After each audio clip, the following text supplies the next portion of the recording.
নাটোরের সিংড়ায় দেখা গেল এক অনন্য বিদায় সংবর্ধনা। ঘোড়ার গাড়িতে চড়ে বিদায় জানানো হলো দুই প্রিয় মানুষকে।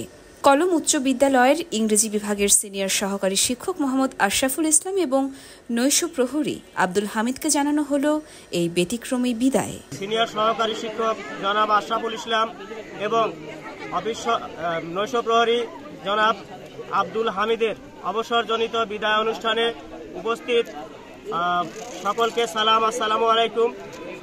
বিদায় সংবর্ধনে উপস্থিত ছিলেন রাজশাহী বিশ্ববিদ্যালয়ের professor doctor FM Ali Haider, বিদ্যালয়ের সভাপতি মোহাম্মদ হায়দার রশিদ সহ আরও অনেকেই। আমাদের স্কুলে স্যার মোহাম্মদ আশরাফুল ইসলাম স্যার, তিনি অনেক ভালো ছিলেন। আমরা তাদের ক্লাস 6 থেকে ক্লাস 10 পর্যন্ত অনেক ক্লাস করেছি। তিনি আমাদের অনেক ভালো উপদেশ দিয়েছেন। তিনি অনেক ভালো স্যার ছিলেন। তিনি আমাদের বাবার মতো আচরণ করেছেন। তিনি সবসময় ইসলামিক বিষয় সম্পর্কে ধারণা দিয়েছেন। তাকে পেয়ে আমরা অনেক ধন্য। বিদায় মানেই শেষ নয়, রেখে যাওয়া স্মৃতি সত্যিকারের উত্তরাধিকার।